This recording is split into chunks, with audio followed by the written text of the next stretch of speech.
Hello people, Digital Mouse here. I've had my Asus ROG Ally for quite a while now, and while it's been a solid handheld, there's one thing I really don't like about it, the battery life. So I'm going to replace the battery using this kit I purchased from Amazon. It came with all the tools I needed for the upgrade, including 2 screwdrivers, a pair of clippers, and a pry tool. The ROG Ally came with a 40 watt-hour battery, which at the time it came out was comparable to the Steam Deck LCD's 40 watt-hour battery. Fortunately, Asus learned from this and upgraded the battery in the Ally X to 80 watt-hours, which, having used the Ally X, I think should be the minimum standard for Windows handhelds. The new battery I'm installing is 74 watt-hours. Not quite as good as the Ally X, but a definite improvement over the original. The battery kit didn't come with any instructions, but I was able to figure it out with help from the pictures on the Amazon product page. I first had to remove the 6 screws on the back, then I used the pry tool to separate the back cover. I removed my 4TB SSD and the adapter holding it, then unplugged the old battery. I also had to remove a couple of screws holding the old battery in place.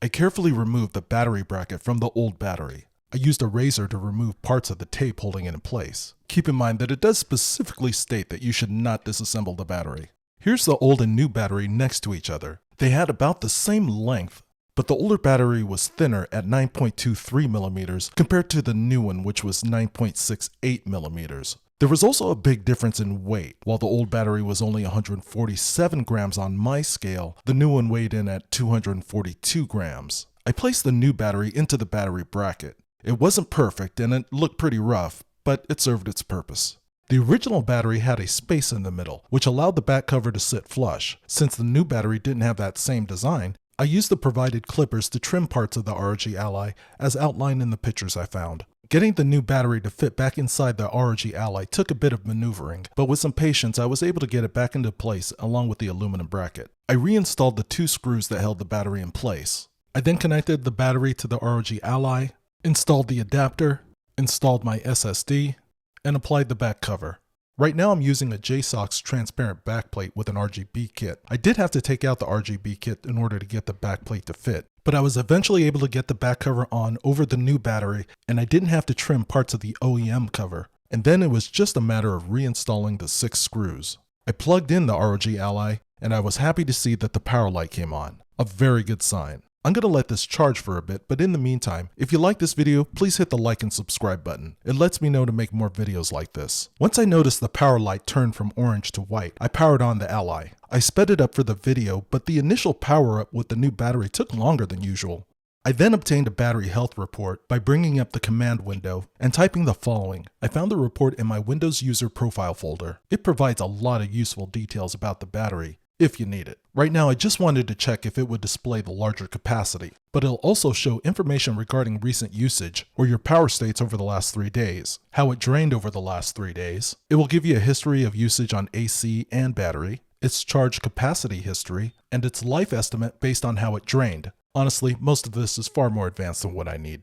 I'm going to show you what it was like using the new battery, but first I want to show you how the old one performed. That way you can get a good comparison and really see the difference. During the test, I had my ROG Ally set to turbo mode at 25 watts. Resolution was set to 1080p and the refresh rate was 60 Hz. AFMF was turned on throughout. I started playing Call of Duty Black Ops at 8:43 AM with the battery at 100%. I played several games of Black Ops, then began playing Marvel Rivals. I played Rivals until 9:26 AM for a total time of 43 minutes, at which time my remaining battery was 3%. I'm going to go over these numbers again in just a second. Now that I've shown you how the original battery performed, I want to show you the difference with the new one. With my new battery installed, I started playing Call of Duty Black Ops at 4:40 PM with my battery at 99%. I used all the same settings I used with my old battery. Turbo mode at 25 watts, 1080p, 60 Hz, etc. I set a timer for 43 minutes to check my battery percentage and compare my new battery to my old one. I played several games of Call of Duty and eventually began playing Marvel Rivals. At 5:26 PM, 46 minutes later, my battery percentage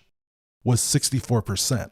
I continued playing Marvel Rivals and then started playing Fortnite, and at 6:08 PM, 88 minutes later, my battery percentage after an hour and 28 minutes of playing was still 40%. Just to quickly summarize those numbers, after 43 minutes the original battery went from 100% to 3%, while during that same time the upgraded battery went from 99% to 64%. And after 88 minutes, the upgraded battery still had 40% left. A huge difference. Now, I'm not a legal expert or anything, but I went to Asus's warranty page for the ROG Ally, and I found that under the exclusions to their warranty service, it states, Asus does not warrant the issue caused by non-original software or hardware. So keep this in mind if you're thinking about doing any of this. Because of this, some may not want or feel comfortable with taking apart their ROG Ally. I went to Asus's website to find some tips on extending battery life and keeping the battery healthy over time. The Ally's native screen resolution is 1080p, but you can lower the display resolution to 720p. The image quality won't be as good at 720p, but with the ROG Ally's small screen, 720p really didn't look that bad as I was playing. Also, feel free to turn the brightness down. I keep my brightness high only because it's easier for me to film. You may also want to turn off your RGB lighting. Just go to Settings, turn the basic effects to static, and turn the brightness to 0.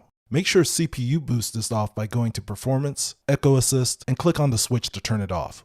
Finally, if you want your battery to last long term, you should go into the My Asus app and turn on battery care mode. This will limit charging to 80%, which helps reduce wear on the battery over time. Now, all of these things won't make a huge difference, so you could also just spend a little money and purchase a battery bank. This one is 100 watts and it's worked pretty well for me, and I'm able to play while it's plugged in.